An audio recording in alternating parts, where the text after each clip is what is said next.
सारा तीर्थ बार बार और गंगा सागर एक बार। हमने यही सुना था बचपन में नानी लोगों से, सारे तीर्थ बार बार, गंगा सागर एक बार।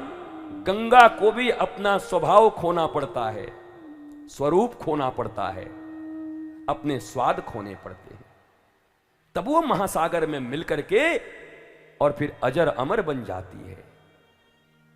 मेरे माई बाप, तुम्हारे तुच्छ अहंकार, एकेडमिक क्वालिफिकेशन, छोटी छोटी बातें, मेरे ये कपड़े, मेरा ये घर, मैं इतना पढ़ा हूं, मेरे ऐसे नहीं करता, मैं वो हूं, ये तुम्हें कभी ईश्वर से मिलने नहीं देगा, ये कभी तुम्हें विराट नहीं होने देगा।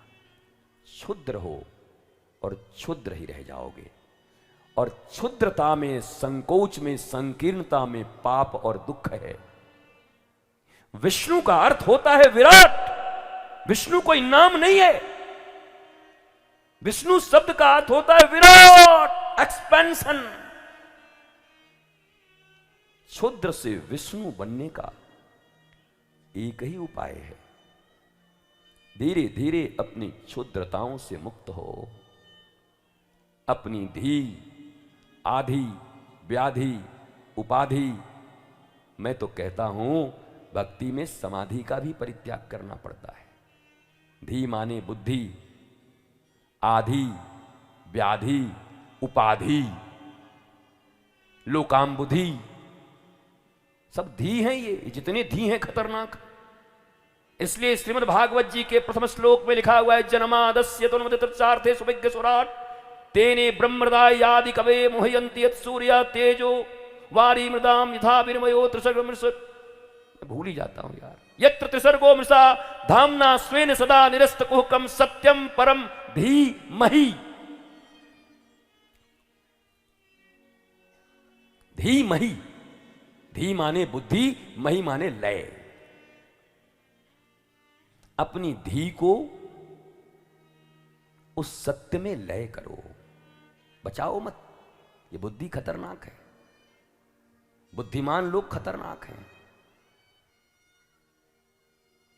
जिसने हिरोशिमा पे, नागासाकी पे एटम बम गिराया होगा वो कम बुद्धिमान होगा। जिसने बम बनाया होगा वो कम बुद्धिमान होगा। जो एयरक्राफ्ट उड़ाया होगा वो क्या मूर्ख, अनपढ़, जाहिल, गंवार होगा। जिसने ऑर्डर दिए होंगे वो मूर्ख होगा। 30 बार तुम्हारी पृथ्वी नष्ट हो सकती है, इतने बम बना लिए गए हैं। पर एक आदमी को जिंदा करने का पावर अभी तक वैज्ञानिकों के पास नहीं है कि मरे हुए को जिंदा कर दें। जिंदा एक नहीं कर सकते और मार 30 बार सकते हो। 8 अरब लोगों को। बचपन में एक मेरे बुक में एक चैप्टर हुआ करता था, विज्ञान अभिशाप या वरदान।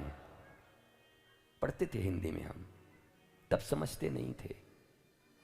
अब तो लगता है अभिशाप ही हो गया है, वरदान तो नहीं है।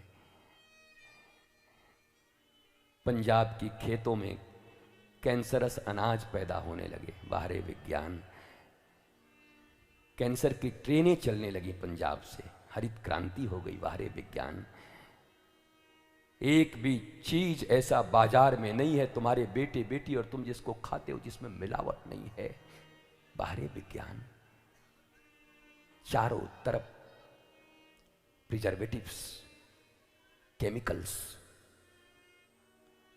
जो कभी एक आने एक धेले और अधल्ली रुपल्ली में हमें अनाज मिला करते थे, दूध और घी मिला करता था, आज ऑर्गेनिक अनाज 500 रुपए किलो मिल रहे हैं।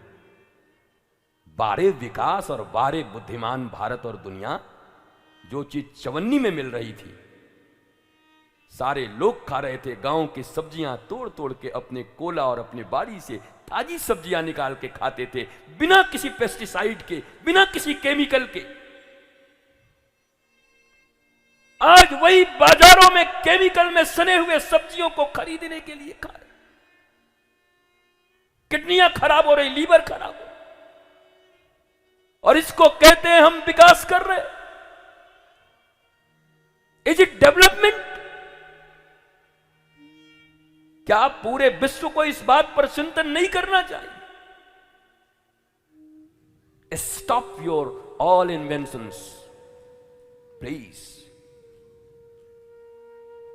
जितने भी इन्वेंशन है रोको, जितने हो गए हैं उतने का उपयोग सीखो। रोज नए नए मॉडल लॉन्च करने से मनुष्य के हृदय में भिखारीपना, मनुष्य के हृदय में अभाव के भाव को पैदा करना बाजारवाद की संस्कृति का प्रथम कर्तव्य है।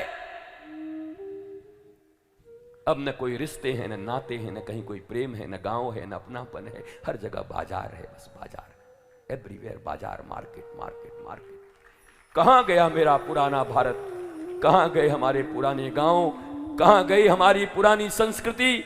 कहां गई वो 80-80 लोगों की फैमिली? दादाजी, काकाजी, छोटी ताई, बड़ी ताई, कहां गया? कबूतर के दरबे में रहने वाले लोगों शहरों में कबूतर के दरबों में रह रहे हैं, कुकुड़कू कर रहे हैं, 50 मंजिले पे कुकुड़कू, कबूतरों की जिंदगी जी रहे हैं। पहली बार जब पढ़ाई करने गए तो कृष्ण की उम्र थी 12 साल। पहली बार जब राम जी पढ़ाई करने के लिए गए थे तो उनकी उम्र थी 12 साल। अगर राम और कृष्ण के संतान हो तो क्यों 2.5 साल में भेज रहे हो? उनका बौद्धिक विकास हो। 5 साल 7 साल तो बच्चों के सेंसों का विकास हो, भीतर में उनकी कोमलता का विकास हो, पहचाने वो। ये अक्षर पढ़ने के लिए 5 साल 7 साल में नहीं पढ़ाते। ये पागलों की दुनिया है, भूत सवार है। अपने बच्चों का बलिदान कर रहे हो तुम। और इसलिए मैंने सनातन बोर्ड का मांग किया था देश में, जो अब काफी तुल पकड़ चुका है। अब तो सारे महात्मा, सारे नेता बोल रहे हैं कि सनातन बोर्ड चाहिए तो चाहिए तो चाहिए। हम हाँ भैया, बहुत बढ़िया काम हो गया लगता है। सनातन जो था, है और रहेगा। हम किसी धर्म और संस्कृति के विरोध में नहीं है, बल्कि इस पूरे एरिया को सुप्रीम कोर्ट ने कहा हिंदुत्व भारत की जीवन पद्धति है। हिंदुत्व भारत की जीवन पद्धति है, इसलिए हम किसी के विरोध में नहीं है, सब हमारे हैं। हमारी तो ताज बेगम, रस Khan, APJ Abdul Kalam Azad, tank master पीर अब्दुल हमीद, कोई नाम की कमी है? राष्ट्रवाद, भारत हमारा है, हम राष्ट्रवादी लोग हैं। हम कोई भेदभाव करने नहीं आए। नहीं तो कभी कांधार अफगानिस्तान भी भारत हुआ करता था, गांधारी जहां की थी, हमारा देश था, अलग हो गया। अभी कुछ ही दिन पहले अब एयरपोर्ट से हवाई जहाज उड़ रही थी तो लोग चक्के पकड़ के और डैने पर बैठे हुए थे बचने के लिए।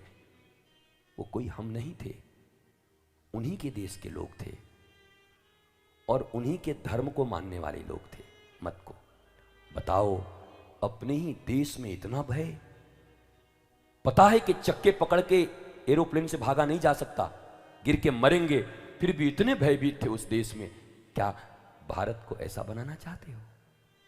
भारत में सब सुरक्षित है, होली है, दीपावली है, आनंद है, मस्ती है। इससे ज्यादा सुरक्षित देश दुनिया में तुम्हें कहां मिलेगा? इससे ज्यादा अपनापन तुम्हें दुनिया में कहां मिलेगा? अपने ही देशों से भागने की जरूरत पड़ रही लोगों को।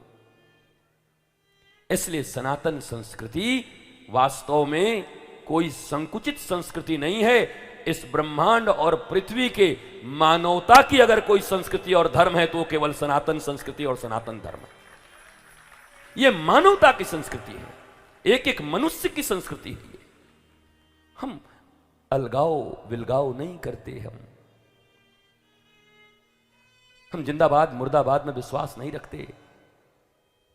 Be a sensible person.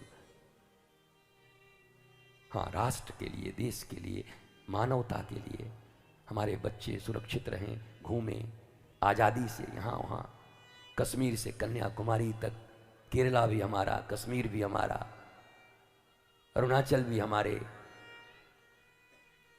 हर जगह जा सके, आ सके। बरसों बाद तो कश्मीर में परमिट लेके जाने की शायद कुप्रथा खत्म हुई, अपने ही देश में परमिट लग जाते थे। बताओ महाराज कैसा देश था। ठाकुर जी की कृपा से अब देश एक है, पर हम सबको जगना होगा। सत्य का साथ दीजिए, सत्य के साथ खड़े होइए। लोग कहते हैं आप राजनीति में कुछ बोलते विश्वास रखते हैं क्या? क्या राजनीति अछूत है क्या? जिस नीति से इस देश की प्रजा के ऊपर, प्रजा के वर्धन संवर्धन, उनके आनंद और मुस्कुराहट के लिए काम किया जाता है, उसे राजनीति कहते हैं। धर्म और राजनीति एक होना चाहिए क्या? चीनी और पानी की तरह मिलकर शरबत बन जाना चाहिए दोनों को। अलग अलग हैं, यही गड़बड़ है। अगर धर्म युक्त आध्यात्म युक्त राजनीति हो, अधर्म युक्त राजनीति थी कंस की, अधर्म युक्त राजनीति थी रावण की, अपने बेटे का भी रक्षा नहीं कर पाए। 1 लाख पूत 1.25 लाख नाती, ता रावण घर दिया न बाती। इसलिए हम तो चाहते हैं कि भारत में धर्म और राजनीति चीनी और पानी की तरह मिलकर के शरबत बन जाए और एक एक भारतीय उसको पी जाए। कई को पॉलिटिक्स से अलग कर रहे हो। डिप्लोमेसी एंड पॉलिटिक्स ये दोनों श्री कृष्ण से पैदा हुई है। हमारे पास समय नहीं है, नहीं तो इस ब्रह्मांड के सबसे बड़े डिप्लोमेट कौन हैं? श्री कृष्ण और हनुमान जी। पर तुम्हारे इतिहास को मिटा दिया गया। 1,97,00,000 वर्ष पुराना हमारा इतिहास, जितने भी इन्वेंशन है तुम्हारे पास है। शिष्यस्ते हम साधिमाम त्वाम प्रपन्नम त्वाम प्रपन्नम। हनुमान चालीसा भी कह रहा है कि इस दुनिया में अगर सर्वश्रेष्ठ कृपा किसी के ऊपर है तो हनुमान चालीसा इस बात का प्रमाण है कि एक गुरु की कृपा ही शिष्य के ऊपर सर्वश्रेष्ठ होती है। इसलिए हनुमान जी से भी कहते हैं गुरु की तरह कृपा करो, राम की तरह नहीं, मम्मी की तरह नहीं, गुरु की तरह करो। और अर्जुन भी कहता शिष्यस्ते हम साधिमाम त्वाम प्रपन्नम। हे ठाकुर जी, सब रिश्ता उस्ता देख लिया, अब शिष्य के रूप में मौली, चंद्रमौली। कृपा कौन? बोला हमारे गुरुदेव की कृपा श्रेष्ठ है। हमारा गुरु कृपा करे तो फिर क्या है। यह तन बिस की बेलरी और गुरु अमृत की खान, शीश दिए जो सदगुरु मिलया तो भी सस्ता जान। शीश का अर्थ है सिर काट के नहीं देना है, इस सिर में जितनी चीज है वो दे दो। अखरोट वाली बुद्धि, माइंड, यही खतरनाक है। ये दोनों आंखें, ये दोनों कान, नासिका, जिह्वा,